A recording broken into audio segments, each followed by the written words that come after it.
Someone please tell me what's wrong with this shoulder position. Can you see how I'm rolling my elbows to point to the wall behind me? Notice that my shoulders shrug up when I do that.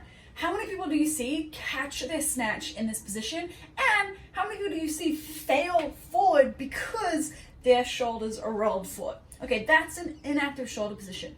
When I have the bar on my back rack, a really easy way to get to an active position is to pull my elbows down. So that creates a whole lot of external rotation through my shoulder. And then from there, press straight up.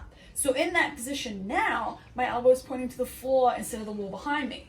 To the floor instead of the wall behind me. Notice how my shoulders drop down, my lats spiral, like right now I can feel my lats spreading, and my scap has moved out of the way, so I'm reducing any kind of risk of impingement through my shoulder. So not only is this better alignment, but your shoulder's gonna be so much happier. So bring it onto your back rack, elbows go straight to the floor, press up from there. Start doing it with a broomstick first, just to get into position. So that would be active, right? When you're rolled forward, that's internal rotation, and it's really easy to feel like you've got tension there because we're just kind of stretching out the tendons. So that the whole concept of like pull the bar apart, if you've ever been told that, it's not the right thing to do.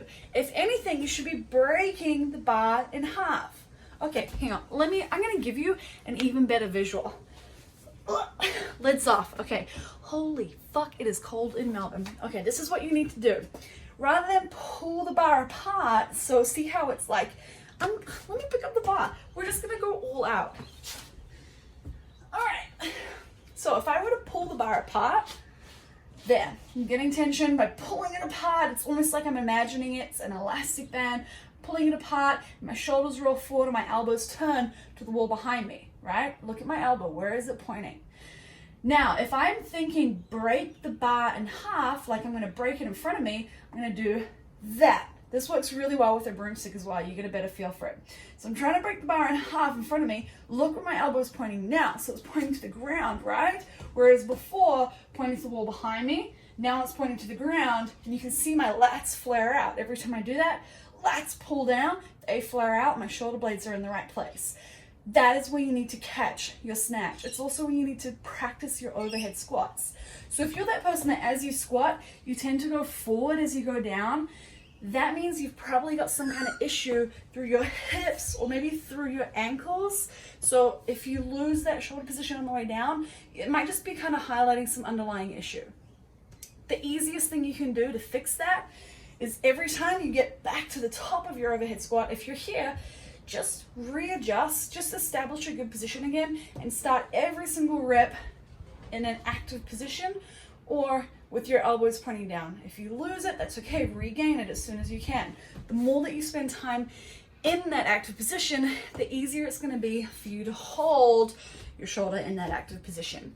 Then if it is like a hip thing or an ankle thing, you need to work on that outside of your overhead squats and outside of your snatches. So please, for your shoulder's sake, find an active position. Look at where your elbow is pointing. That's kind of the biggest giveaway, especially like for coaches. Have a look at where their elbow is pointing. Is it pointing to the wall back behind them, or is it pointing to the floor? Should be pointing to the floor, and coach people with that. So I'm thinking, hey, palms up. It's like a weighter's carry, palms up instead of down and back. Do it with a broomstick. And do you know what? I will teach this like going from that bad position into the good position. So with a broomstick, I will teach people, hey, elbows to the wall behind you, elbow to the floor, elbow to the wall behind you, elbow to the floor.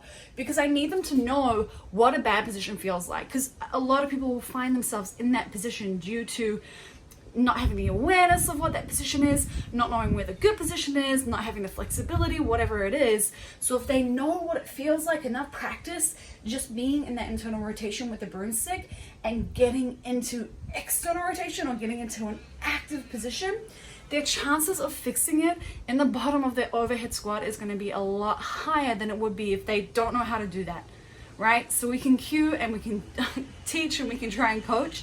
But if they get stuck in the bottom of an overhead squat and you're like, hey, elbows to the floor or armpits forward is often another cue we hear. It's like, I didn't even know my armpits had a direction. So teach people, this is armpits down, this is armpits forward.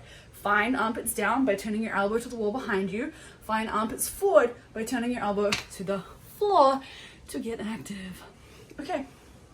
That's it. I'm gonna go and put some fucking clothes on.